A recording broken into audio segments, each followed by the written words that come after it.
Eu vi que vocês gostaram bastante de Judas, cara. E olha, eu tô gostando também. Eu gostei muito de escrever o estudo, de separar tudo, ficou muito bacana. É bom fazer isso, né? Eu fico muito satisfeito.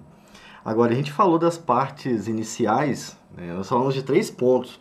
Hoje a gente vai falar do quarto ponto, da quarta separação do estudo, né? Acredito que seja maior, e depois a gente vai ter que entrar naquele ponto polêmico. Será que Judas usou o livro de Enoque? Né? Ou será que fizeram um livro de Enoque com base no que Judas escreveu? Bom, para quem não conhece a história dos gnósticos, a primeira hipótese é a mais fácil de aceitar, né?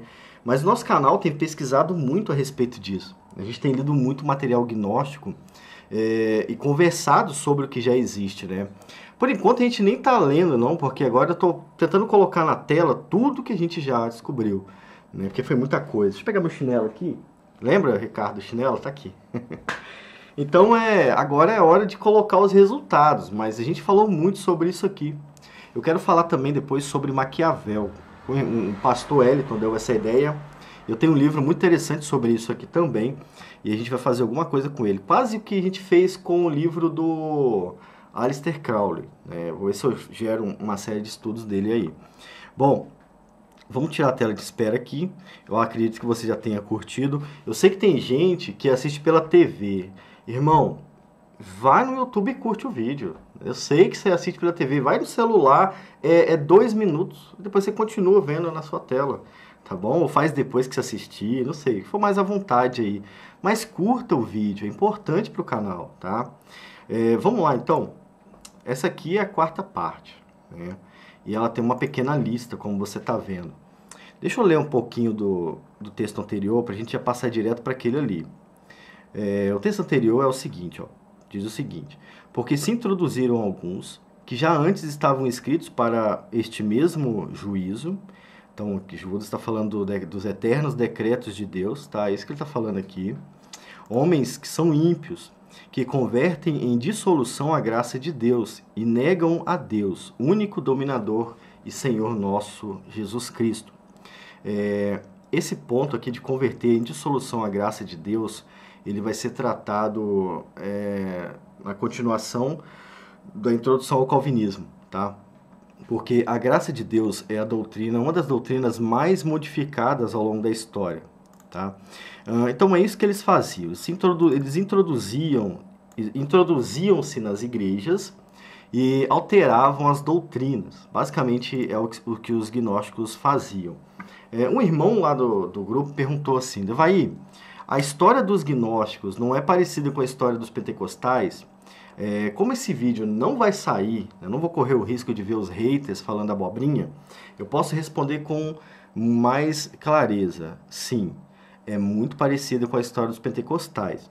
Isso documentado, ou seja, nós temos provas documentais disso, não é uma invenção. É muito parecido com a história dos pentecostais mesmo, incluindo algumas doutrinas, né? O pentecostalismo usa bastante da ideia mística do gnosticismo. Então, sim, há uma similaridade muito grande, sim, entre as duas linhas, tá?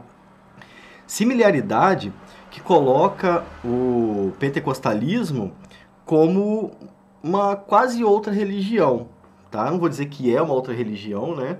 Mas quase outra religião, tá bom, irmãos? Realmente, tá? Agora, algumas pessoas nunca vão aceitar isso. Por que nunca vão aceitar isso?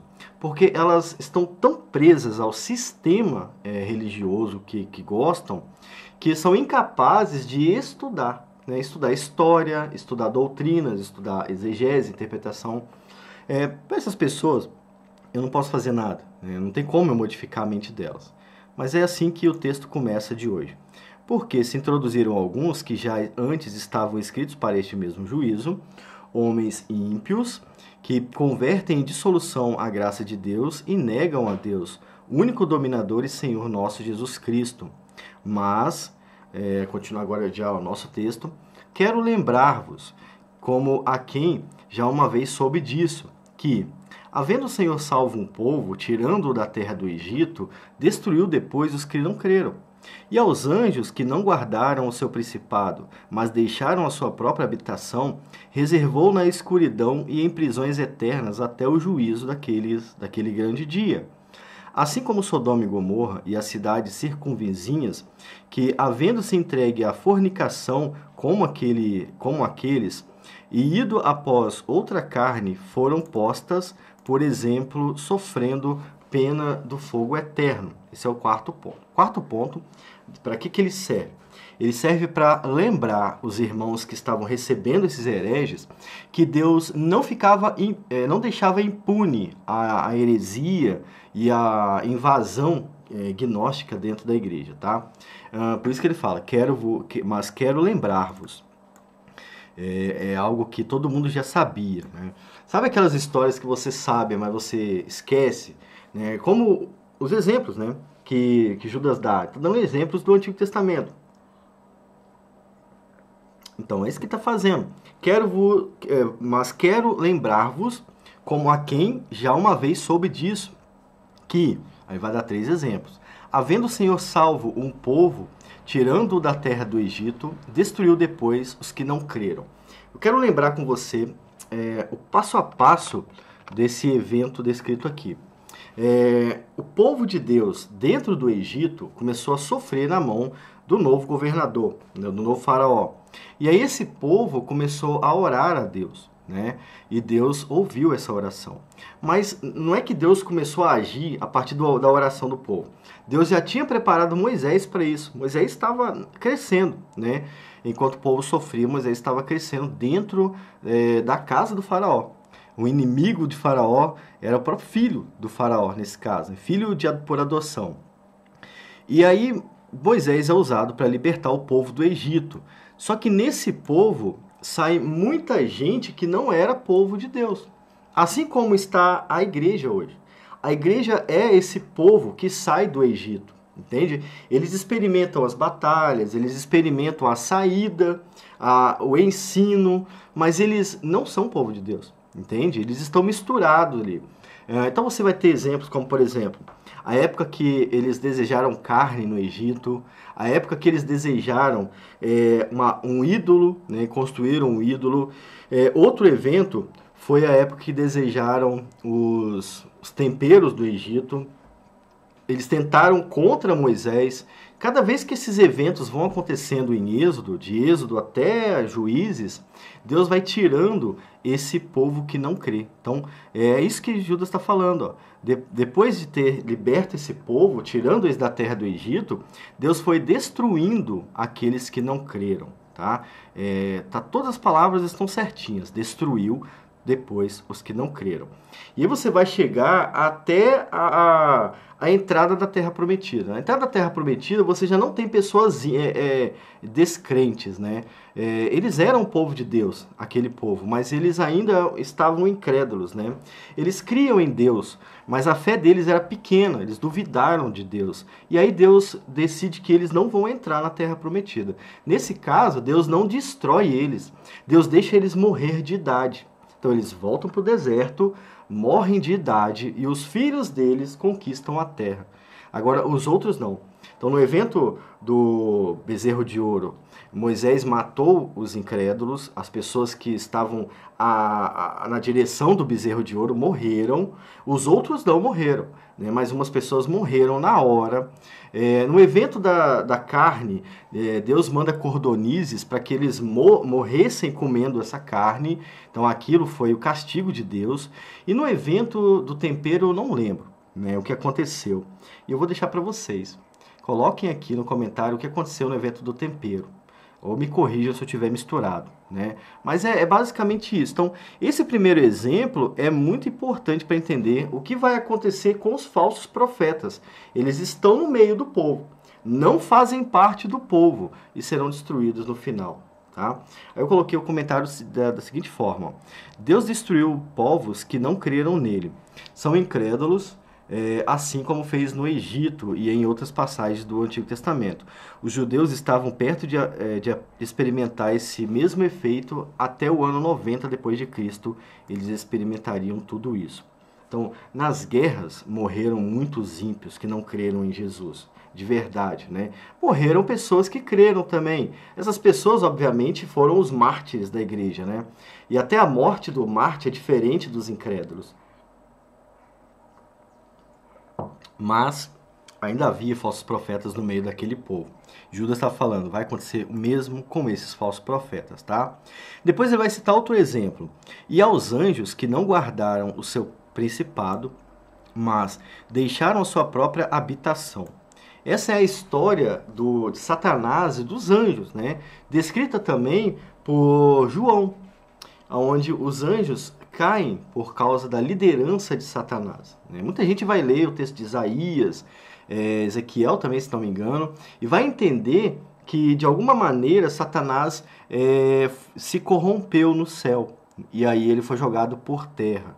E aí há muita teoria, né? Por exemplo, a teoria do dilúvio de Satanás, que é uma teoria que não é criada no cristianismo, mas depois do cristianismo, né? onde Satanás é jogado por terra, aí há uma destruição. A teoria da queda de Satanás, ela está em paralelo, e vou falar isso para vocês porque é como se fosse a explicação da explicação, ela está em paralelo ao Big Bang e à evolução, tá? É como se fosse o Big Bang cristão, é isso. Ela entra bem nesse contexto aí. Então, mas é uma teoria que não é cristã. Não foram os cristãos que criaram ela. Foi inventada depois.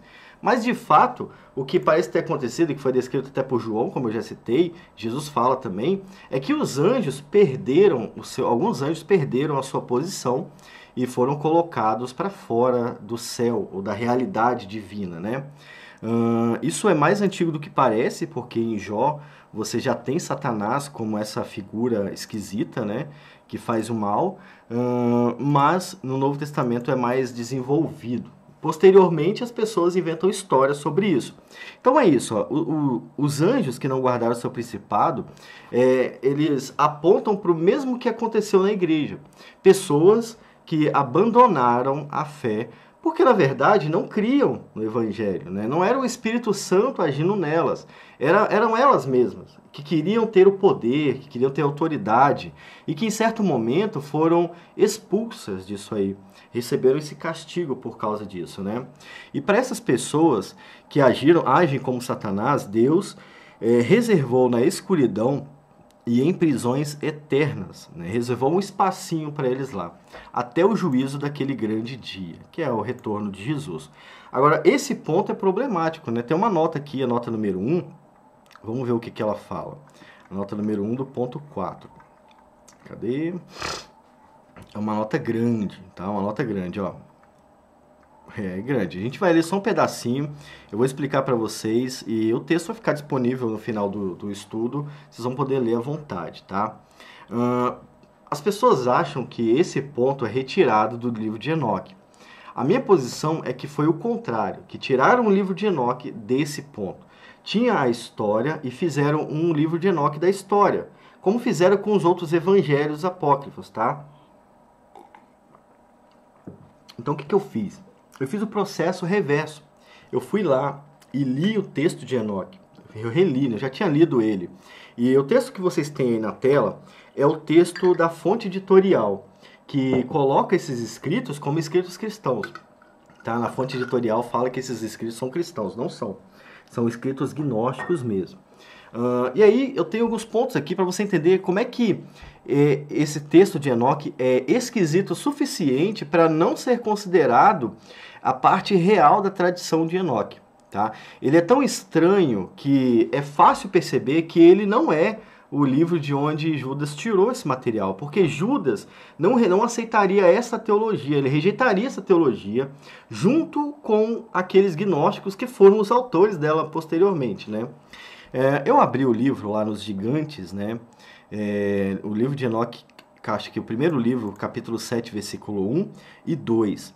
E aí a gente tem a respeito dos gigantes. Como vocês acham, vocês e muita gente acha, que aquele evento de Satanás foi justamente a queda de Satanás, onde ele vem para a Terra e cria pessoas na Terra, Eu trouxe o livro para vocês entenderem o porquê é impossível considerar essa teoria como cristã.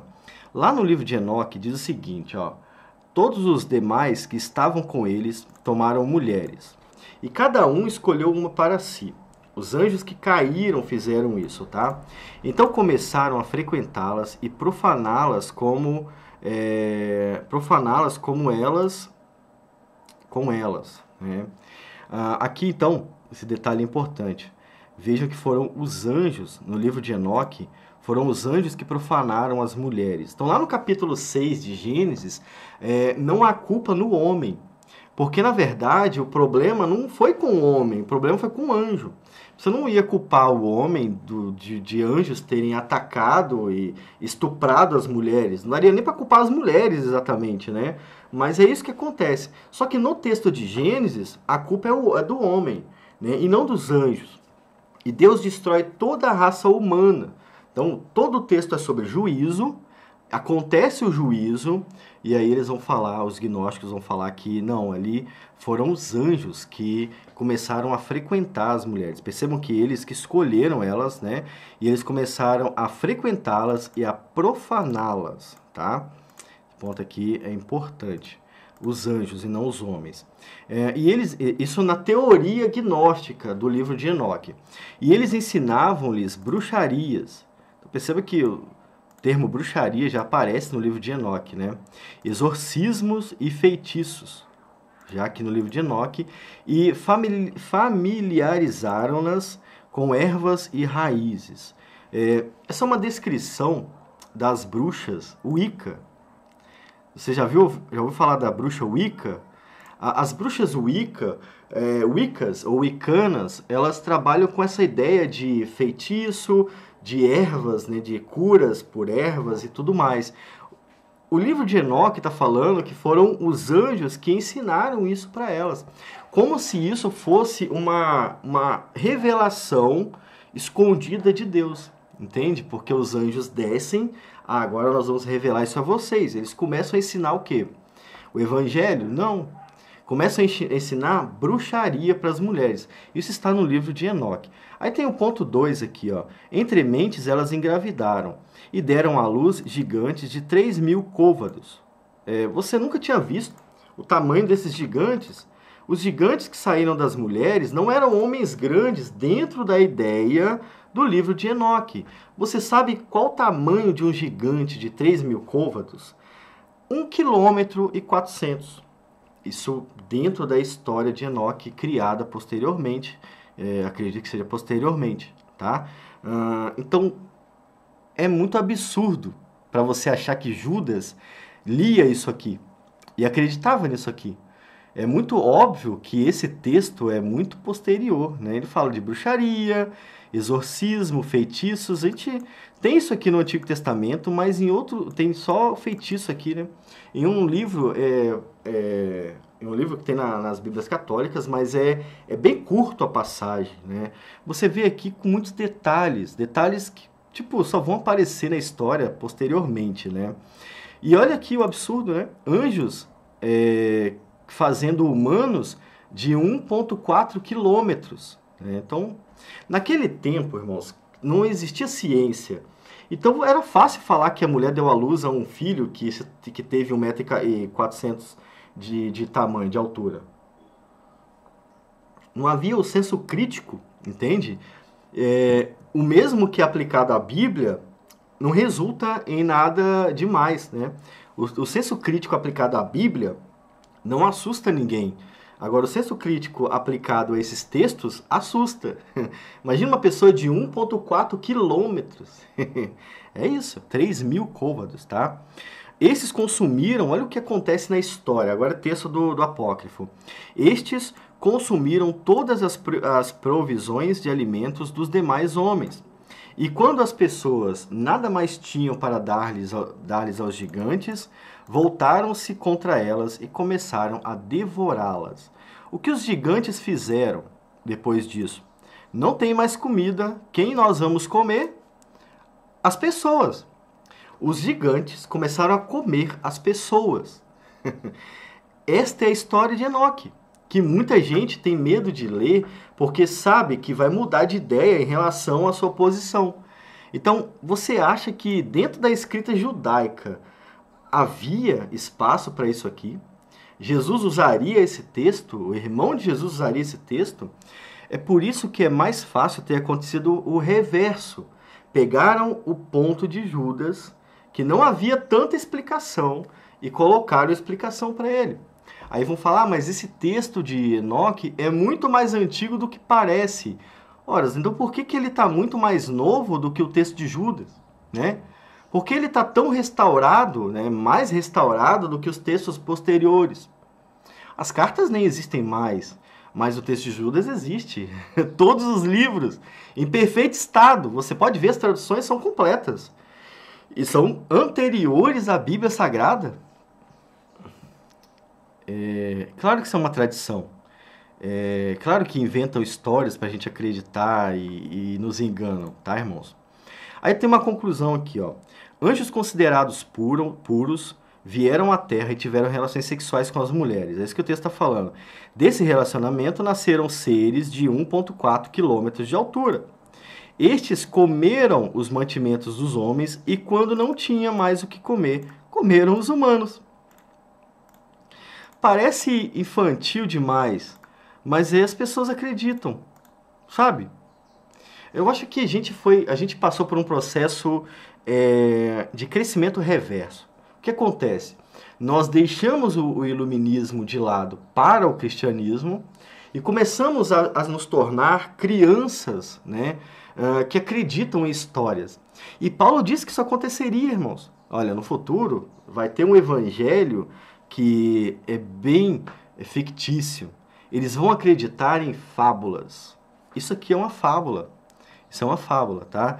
Na continuação do texto, um certo anjo chamado Azazel ensina aos seres quilométricos a fazerem armas e eles lutam contra os gigantes.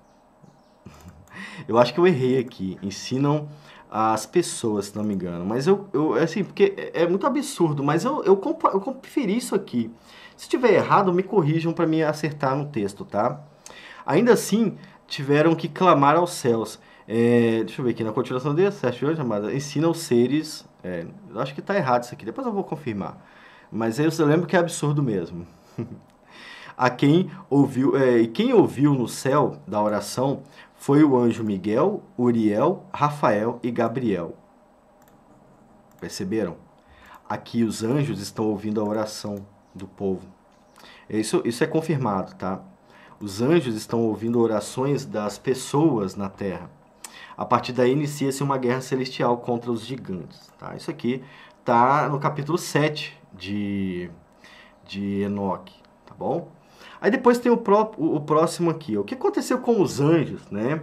O que aconteceu com os gigantes, filhos dos humanos? Lembra que a gente está comentando o segundo ponto do ponto 4. Tá, irmãos?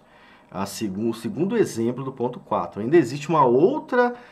um outro problema aqui no ponto 3, que eu vou tratar aqui embaixo, tá certo? Paciência, e vamos continuar. Vou ler essa segunda parte. Aliás, eu vou tentar fazer mais curto, porque tem muita coisa para falar ainda, né? E vocês têm outras coisas para fazer. Então, o que eu vou fazer? No próximo vídeo eu vou ler isso aqui, a gente vai conversar sobre o que aconteceu com os espíritos, com os gigantes da Terra, para a gente entender o porquê isso não pode estar ligado à carta de Judas, tá bom? Eu te aguardo no próximo vídeo, espero que você já tenha curtido esse vídeo, comentado aqui embaixo, curta, é isso aí. Te espero no próximo vídeo. Vou tentar lançar um atrás do outro para ficar melhor para vocês, tá bom?